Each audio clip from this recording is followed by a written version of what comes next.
10 साल बाद गठबंधन सरकार, साथ रहेंगे सियासी यार, मोदी करेंगे अगुवाई, खत्म सारी सियासी लड़ाई। इंडिया गठबंधन में मंथन, बीजेपी की बढ़ाएगा टेंशन। इन्हीं सवालों के साथ मेहमानों से करेंगे चर्चा। अनिश त्यागी जी, प्रवक्ता बीजेपी, भुवन भास्कर जोशी जी, प्रवक्ता समाजवादी पार्टी, अंशु अवस्थी जी, प्रवक्ता कांग्रेस, संजीव सिंह जी, नेता जेडीयू। और शुरुआत अनिश त्यागी जी आपसे। हालांकि बीजेपी को तो पूर्ण बहुमत नहीं, लेकिन एनडीए को पूर्ण बहुमत, एक बार फिर मोदी सरकार तीसरी बार। लेकिन सवाल यह है कि सहयोगी साथ रहेंगे या फिर बाहर बैठा गठबंधन भी मजा लेगा?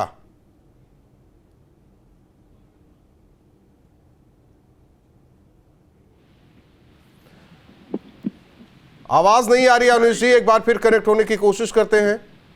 बोलिए आप जी। आ गई आवाज। आ रही आवाज? आ रही, आप बोलिए। देखिए जनता ने जनादेश दिया है, एनडीए को दिया है, और ये भी दिया है कि नरेंद्र मोदी प्रधानमंत्री के रूप में थे, इसलिए दिया है। और आज बैठक हुई है, सभी सहयोगी दल इकट्ठा हुए हैं और सबने सर्वसम्मति से फैसला कर लिया है कि नरेंद्र मोदी जी के नेतृत्व में ही सरकार बनेगा। पूर्ण बहुमत हमारे साथ है, सभी सहयोगी हमारे साथ हैं, तो कहीं भी संशय की कोई बात नहीं रह गई है।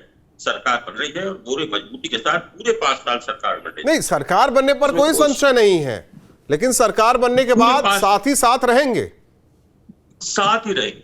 आज ये जब सबने समर्थन दिया है, जनता ने सबको साथ जनादेश दिया है, तो जनादेश को कोई नहीं इनकारेगा।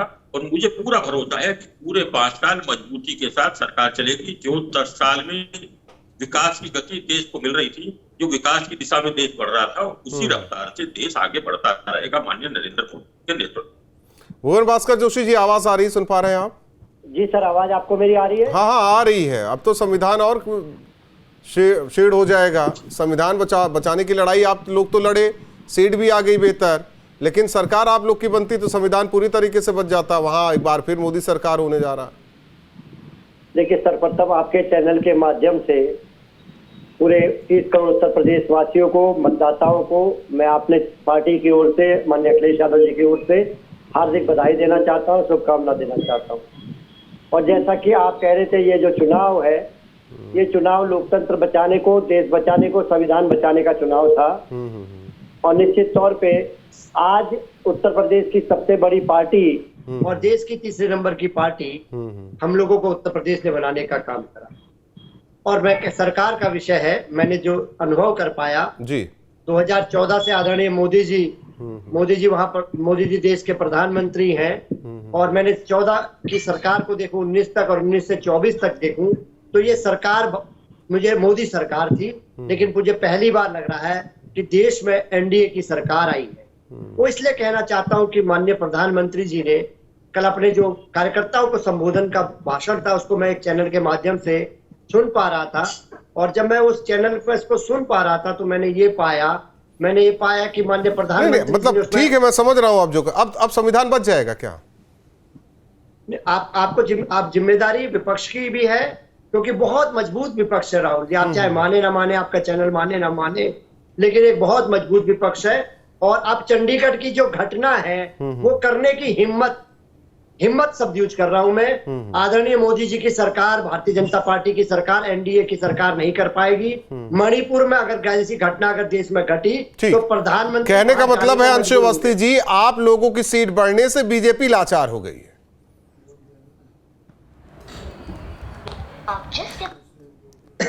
आवाज आ रही है अंशु जी? बीजेपी लाचार तो कई फैसले नहीं ले पाएगी। मेरी आवाज आ रही? हाँ, देखिए, अगर आप इसे जिम्मेदारी से समझें तो ये देश के लोग भी इस बात को समझते हैं कि भारतीय जनता पार्टी 400 सीटें मांगकर संविधान बदलना चाह रही थी, लेकिन आज की स्थिति ये है कि वो संविधान नहीं बदल सकते, और उनको अगर कोई संशोधन करने भी हैं तो एक जो संवैधानिक व्यवस्था है, जिसमें पक्ष और विपक्ष और लोकसभा और राज्यसभा दोनों के माध्यम से भी आप गुजर सकते हैं, तो एक जिम्मेदार विपक्ष के नाते हम उन सब चीज़ों को जरूर देखेंगे कि कहाँ पर वो किस तरीके के बदलाव की कोशिश कर रहे हैं। लेकिन वो एक तरफा जो बदलाव करना चाह रहे थे, जो संविधान बदलना चाह रहे थे, और उनकी नीयत है, क्योंकि नई संसद जब बनाई उन्होंने, उसी समय उन्होंने नीयत बना ली थी, इसीलिए शेंगोल स्थापित किया गया था। अब मुझे बताइए, राजदंड का लोकतंत्र में क्या मतलब है? डेमोक्रेसी में तो उसके लिए न्यायिक व्यवस्था है, हमारी न्यायपालिका है, लेकिन वहां सेंगोल स्थापित किया प्रधानमंत्री ने, और उसी नई संसद में वो नागपुर में जो बना हुआ संविधान वो रखना चाह रहे थे। अब नागपुर वाला संविधान धूल फांकेगा और जो बाबा साहब का बनाया संविधान है वही इस देश पे काम करेगा, उसी में लोगों की आस्था है। आप लोगों ने तो कभी भारतीय उसमें कोई जनता बदलाव पार्टी किया नहीं, चाहे आपकी जितनी सरकार कोशिश ने, ना नहीं, मैंने क्या कहा आप समझ नहीं पाए, लग रहा नहीं मैं समझ रहा हूं, मैं बस समझना भी नहीं पूछ रहा हूं चाहते, कि मतलब आप समझ में जब नहीं आप लोग पाएंगे। की यूपीए की सरकार थी या कांग्रेस की सरकार थी, कभी कोई बदलाव नहीं किया गया, कोई अमेंडमेंट नहीं किया गया? देखिए, मैंने ओपनिंग रिमार्क में ये बात कही, आपने ध्यान नहीं दिया कि अगर कोई भी संशोधन करना है तो उसमें पक्ष विपक्ष दोनों, लोकसभा और राज्यसभा में आपको एक प्रक्रिया से जाना होगा। कांग्रेस पार्टी ने जब भी संशोधन किए हैं तो देश ने कभी विरोध नहीं किया, उसका कारण है हमने जनहित में संशोधन किए। आपकी जरूरत क्यों पड़ेगी? उनके पास तो एनडीए का पूर्ण, एक सवाल हमें क्लियर करते जाइए, दर्शकों को भी क्लियर करते जाइए। अच्छा, देखिए वक्त वैसे भी कम होता है, मेहमान ज्यादा हैं, जेडीयू के भी मेहमान हमारे साथ हैं। वक्त कम है तो कम मेहमान बुलाइए। हेलो, एक चीज अगर वक्त कम है तो अकेले बैठ के बात करिए, मेरी बात सुनिए। फोन पे बात करें क्या आपसे? तो अकेले बैठ के बात करिए, ठीक लेना ना। अगर आपने बुलाया तो एक सेंटेंस पूरा हो जाने दो, सेंटेंस पूरा हो, लेकिन संदर्भ से व्याख्या ना हो ना, संदर्भ भी रहे उसका। हाँ, तो व्याख्या करनी पड़ेगी, नहीं तो आप जो एजेंडा चाह रहे हैं वही चलेगा ना फिर। नहीं, हम क्या एजेंडा चाह रहे थे? एजेंडा तो आप लोग चला लिए थे जनता के बीच में, चल भी गया एजेंडा है, उससे सब एक्सपोज हो गए, सबको पता है एजेंडा कहाँ चला, उससे कोई बचा नहीं है। संजीव सिंह जी, देखिए आप लोग पर संशय, जो गठबंधन के नेता है वो आप लोगों पर संशय जाहिर कर रहे हैं, चाहे जेडीयू हो, चंद्रबाबू नायडू हो, उन पर संशय जाहिर कर रहे हैं कि वो तो रहेंगे नहीं, अब तो बीजेपी दबाव में है, सरकार देखे कैसे चलाते हैं ये सब। संजीव सिंह जी, आवाज आ रही है? नाम नहीं ले रहा है।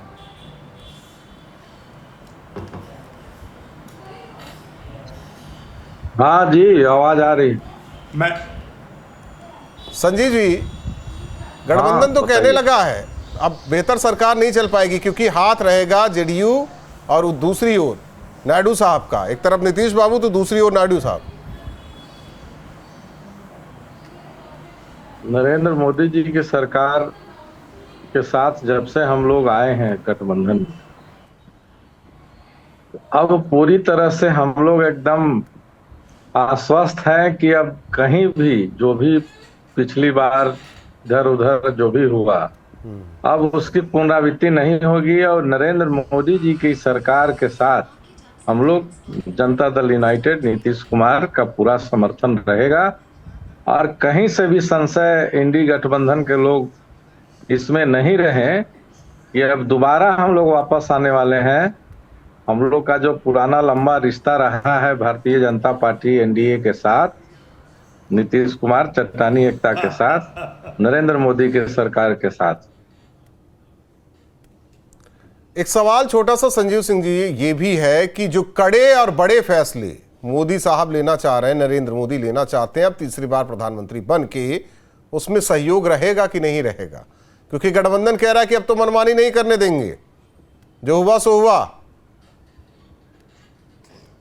नरेंद्र मोदी जी कोई ऐसा फैसला अपने स्तर से नहीं लेंगे जब तक एनडीए के घटक दल के साथ समन्वय बनाकर सारे फैसले लिए जाएंगे। और इतने अनुभवी लगातार तीसरी बार प्रधानमंत्री के शपथ लेने जा रहे हैं, तो उनको सब पता है कि देश के तरक्की के लिए, गठबंधन धर्म पालन करने के लिए हम लोग का जो एजेंडा है पार्टी का और सहयोगी दल का है, सबका एजेंडा साथ में लेकर ही नरेंद्र मोदी जी कोई फैसला लेंगे, ऐसा मुझे पूर्ण विश्वास है। और देश हित में फैसला लेंगे और हम लोग उनके फैसले का समर्थन करेंगे। भास्कर जोशी जी, देश हित की तो बात की जा रही है लगातार बीजेपी की तरफ से, उनके सहयोगी दलों की तरफ से, लेकिन आप तो कह रहे हैं कि देश हित नहीं, देश को तोड़ने का काम किया जा रहा है। चुनाव भर तो यही चला।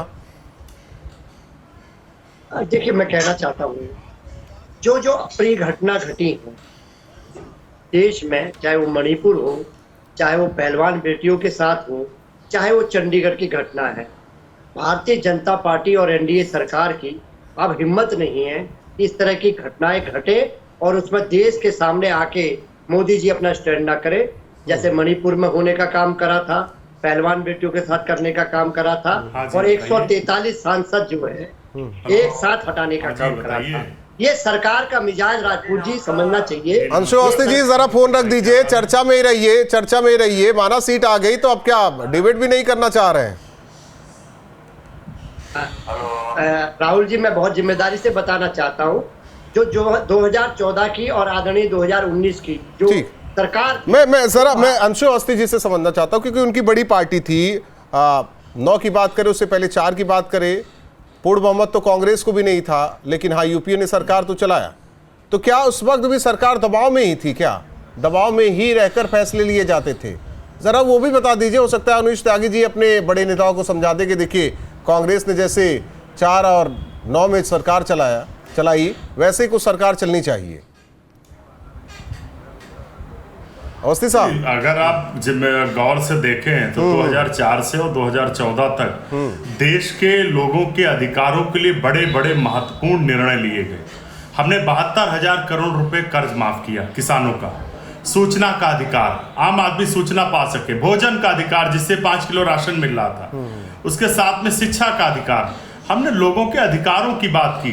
लेकिन प्रधानमंत्री जी ने क्या किया है पूर्ण बहुमत की सरकार में? 16 लाख करोड़ रुपए उद्योगपति मित्र के माफ कर दिए। इलेक्टोरल बॉन्ड के नाम से चंदा वसूली शुरू हो गई और मीडिया को पूरा पंगु बना दिया गया। तो जो ये है कांग्रेस के, अब मुझे लगता है पूरी जिम्मेदारी से यूपीए 1 यूपीए 2 को ये पढ़ेंगे, कैसे गठबंधन की सरकारों में जनहित के काम किए जाते हैं। मुझे उम्मीद है कि भारतीय जनता पार्टी के साथी पिछले 10 साल के कांग्रेस कार्यकाल को पढ़ेंगे और जो भ्रष्टाचार नरेंद्र मोदी जी ने किया है।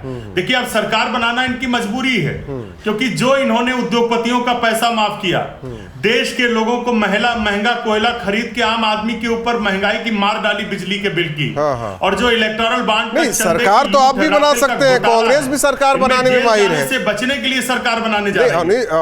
अवस्थी साहब, सरकार बनाने में तो कांग्रेस भी माहिर है। कितनी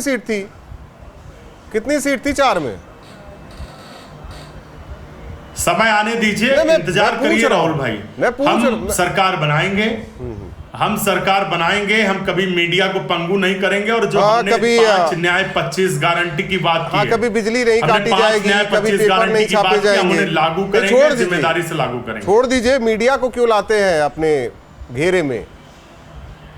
देश का चौथा स्तंभ भी बन के रह गया। छोड़ दीजिए उसको। मीडिया ने सिर्फ जहर बोने का काम किया, सिर्फ जहर बोने का। और संविधान कौन बचा रहा था? जहर नहीं बोया गया। ये सवाल कर रहे हैं खुद राजभर साहब कि झूठ फैलाया गया, संविधान बदला जा रहा है।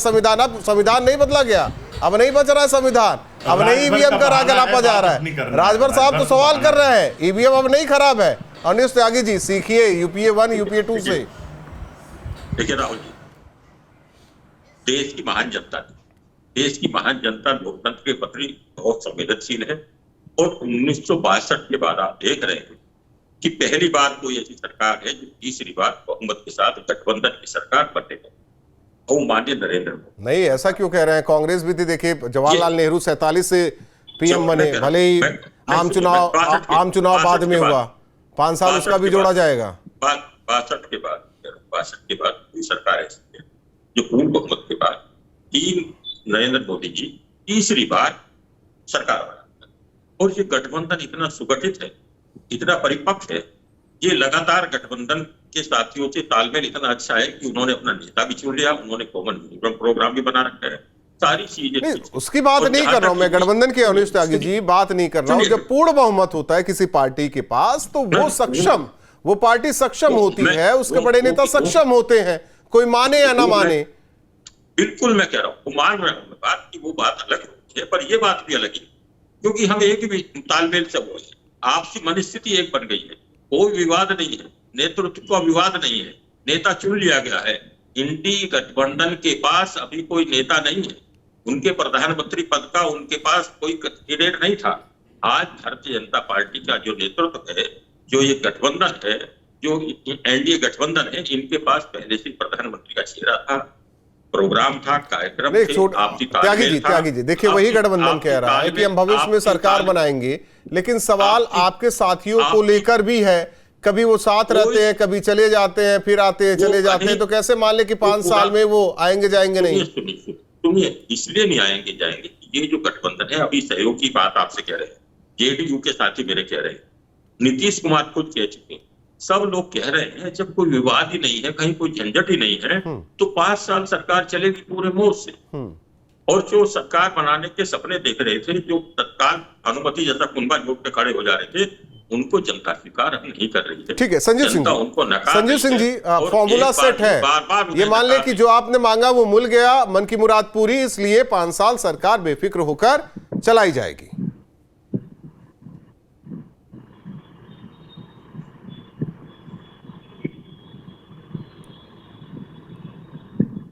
हेलो, आवाज आ रही है संजीव जी? सवाल आप ही से था। जी जी, जो फॉर्मूला जी, वो सेट जो मांगा वो मिला, मन की मुराद पूरी, 5 साल अब सरकार चलेगी आराम से। बिल्कुल सरकार चलेगी। और हम लोग का जो फॉर्मूला है वो पहले ही से सब बात नरेंद्र मोदी जी से, जब गठबंधन धर्म में हम लोग चुनाव लड़ रहे थे, उसी समय हम लोग नरेंद्र मोदी जी पर ही सारा चीज गठबंधन धर्म चलाने के लिए छोड़ दिया गया है। और उनको पता है कि सहयोगी को कैसे सम्मान देना है, कितना किसको क्या देना है, इस पर कोई बहस नहीं है। अभी नरेंद्र मोदी जी को हम लोग को प्रधानमंत्री बनाना है और हमें पूर्ण विश्वास है कि सहयोगी दल को निराश नहीं करेंगे और देश हित में एक मजबूत सरकार, और इस पर ऐसी सरकार 5 साल काम करेगी जो कार्य 10 साल में नहीं हुआ है, वो इस 5 साल में सारा छूटा हुआ कार्य हम लोग सहयोगी दल मिलके उनको समर्थन देकर पूरा कर पाएंगे। सुना अंशु अवस्थी जी, आपने सुना जिस तरीके से संजीव सिंह जी ने कहा। राहुल भाई, एक तो अवनीश त्यागी ने कहा 1962 की बात दोबारा हो रहा, ये भूल जाते हैं कि 1952 में पंडित नेहरू को 364 सीटें मिली थी, 1957 में 371 और 1962 में 361 सीटों के साथ पूर्ण बहुमत की सरकार थी। अवनीश त्यागी इस बार भारतीय जनता पार्टी उनका कहना था कि 62 के बाद 62 से पहले नहीं। संजय जी ये बता दे कि इनको क्या मिलने जा रहा है, खुद के बताए ना क्या क्या इनको दिया गया। जैसे यूपीए 1 यूपीए 2 में आप लोगों ने दिया, जैसे यूपीए 1 यूपीए 2 में आप लोगों ने दिया, आप बता दीजिए आपने क्या दिया था, तो वो सेट हो जाएंगे। यानी बिल्ली खंबा नोचे, सुनने की क्षमता नहीं है इन लोगों में, लेकिन सुनाएंगे संसद के अंदर, क्योंकि देश की जनता ने इस बार इनको दिया है इनके खिलाफ मैंडेट। अंशु जी आप गलत, एक मिनट त्यागी साहब, एक मिनट। 64 सीटें नहीं थी कांग्रेस की, त्यागी साहब 1957 में 371 नहीं थी, नहीं तो उन्होंने क्या कहा? अंशु अवस्थी जी या तो सुन के अनसुना कर रहे हैं आप। उन्होंने कहा 62 के बाद, यही सवाल मेरा उनसे भी था, उससे पहले 47 से लेकर आगे तक की बात हमने कही, और त्यागी जी ने इस चीज को क्लियर किया कि 62 के बाद उस पे नहीं जा रहे। अंशु अवस्थी जी आपने सवाल किया, 1 मिनट त्यागी साहब जरा शांत रहेंगे आप। चिढ़न होती है अंशु अवस्थी जी, दिक्कत ये रहा, अंशु अवस्थी जी, कांग्रेस को सुनना नहीं चाहते। अंशु अवस्थी जी, नहीं कांग्रेस को तो पूरा देश सुन रहा है। देखिए इतनी अच्छी सीटें, तब तो सुन लेना चाहिए। इतनी अच्छी सीटें देखिए, यूपी में भी 6 सीटें आई, लेकिन एमपी में नहीं आई, छत्तीसगढ़ में 1 आई, राजस्थान में भी ठीक ठाक कर गए, हरियाणा में। और क्या चाहिए आपको? आप देखिए आपकी तादाद बड़ी है, अखिलेश यादव की तादाद बड़ी है, और क्या चाहिए?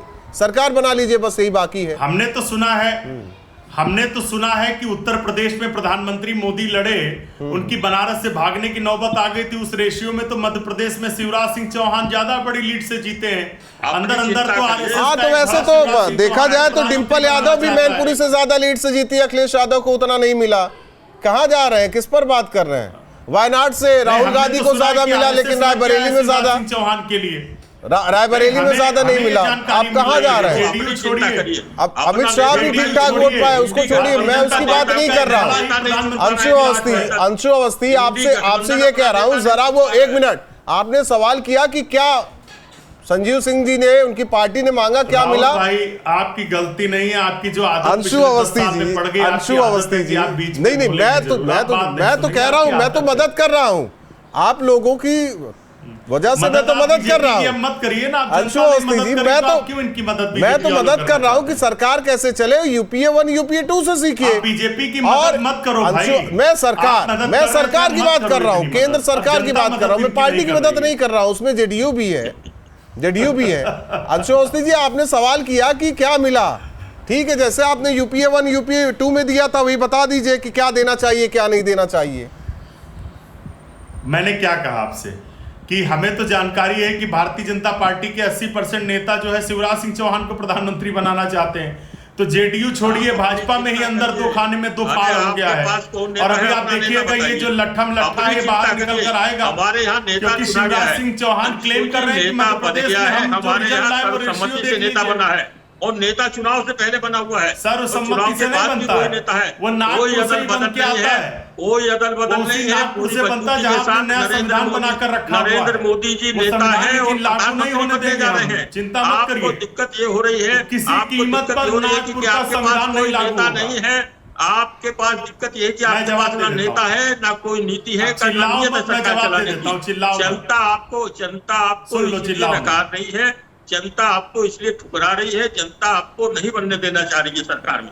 किस और गलतफहमी जनता में पार्टी के नेतृत्व में, 4 जून से पहले एग्जिट पोल देख के सो गए थे तीसरी बार मैं फिर दोहरा रहा हूँ, 1962 के बाद ये सरकार आई है। आपने यूपीए 1 यूपीए 2 चलाई, वो यूपीए 3 नहीं चला पाए। अब एनडीए 3 चल रही है। एनडीए 3 नरेंद्र मोदी जी के नेतृत्व में चल रही है, पूरी मजबूती के साथ चल रही है और मजबूती के साथ चलेगी। देश बड़ी तरक्की करेगा और तरक्की कर रहा है। और छूटे हुए काम है वो पूरे करे जाए। एक थोड़ा सुन लेते हैं अंशु अवस्थी जी, कुछ समय तो मुझे दिया था, बोल रहे हैं, बताइए क्या किया जाए। जैसे आप लोगों की सीट राहुल भाई तो सीट आप लोगों को मिली, लेकिन सरकार वो बनाने जा रहे हैं। देखिए मैंने क्या कहा आपसे कि भाजपा में अगर मध्य प्रदेश का रेशियो देखिए, ये आरएसएस कह रहा, हम नहीं कह रहे, तो मध्य प्रदेश में जो रेशियो है वो यूपी से बहुत ज्यादा है। तो शिवराज सिंह चौहान का क्लेम तो जबरदस्त बन गया। और नागपुर के लोग प्रधानमंत्री भले बीजेपी का तय करते हो, लेकिन जो नागपुर में संविधान बना रखा है उसे हम लागू नहीं होने देंगे। कौन सा संविधान है पर इसका ध्यान क्यों दर्शकों को बहका रहे हैं? कुछ है आपके पास? कौन सा संविधान है नागपुर में? नहीं, आप खंडन कर रहे हैं, आपके पास कुछ है क्या? मैं तो वही तो पूछ रहा हूँ, सबूत है? मैं तो पूछ रहा हूँ ना। जब 10 साल में संविधान नहीं बदला गया तो 5 साल में कहां से संविधान बदला जाएगा? जब कहां की बातें कर रहे हैं? तो लो, आप सुनते नहीं, रनिंग कमेंट्री करते हो। मैं कमेंट्री नहीं बोलते, आप बोलते हो। आप छोड़ दीजिए ना, क्यों झूठ बोल रहे हैं? मेरी बात सुन लो। झूठ बोलने की आदत क्यों? सवाल कर दिया, चुप हो जाओ। नहीं, झूठ बोलने की आदत क्यों? कौन सा नागपुर का कौन सा संविधान? ये अब कौन सा नया आ गया? राहुल गांधी के पास है क्या? नहीं राहुल जी, एक मिनट सुन लीजिए। ये उन बीजेपी के लोगों से पूछिए जिन्होंने कहा था हमें 400 सीटें दे दो, हम संविधान बदल देंगे। हाँ, तो उनको जनता ने किनारे कर दिया ना। दिव्या कुमारी से पूछिए, उनको जनता ने किनारे कर दिया ना। उनको नहीं, भारतीय जनता पार्टी को गायब कर दिया है। गायब कर दिया, बीजेपी को गायब कर दिया है, गायब कर दिया। इतने में खुश हो गए। मान लीजिए कल को सरकार बन जाएगी, तब तो खुशी के बारे क्या हो जाएगा। बहुत बहुत धन्यवाद आप चारों मेहमानों का हमारे साथ जुड़ने के लिए। हालांकि जिस तरीके से इस बार एनडीए की सरकार तीसरी बार प्रधानमंत्री मोदी जो कि वो पद और गोपनीयता की शपथ लेंगे, जाहिर तौर पर सवाल ये है कि साथ ही साथ रहेंगे। सब कुछ गिले शिकवे मिट गए हैं, 5 साल आराम से सरकार चलेगी। दूसरी ओर गठबंधन के नेता इस बात से खुश है कि हमारी संख्या संसद में बड़ी है, अब मनमानी सरकार को नहीं करने देंगे। दो टूक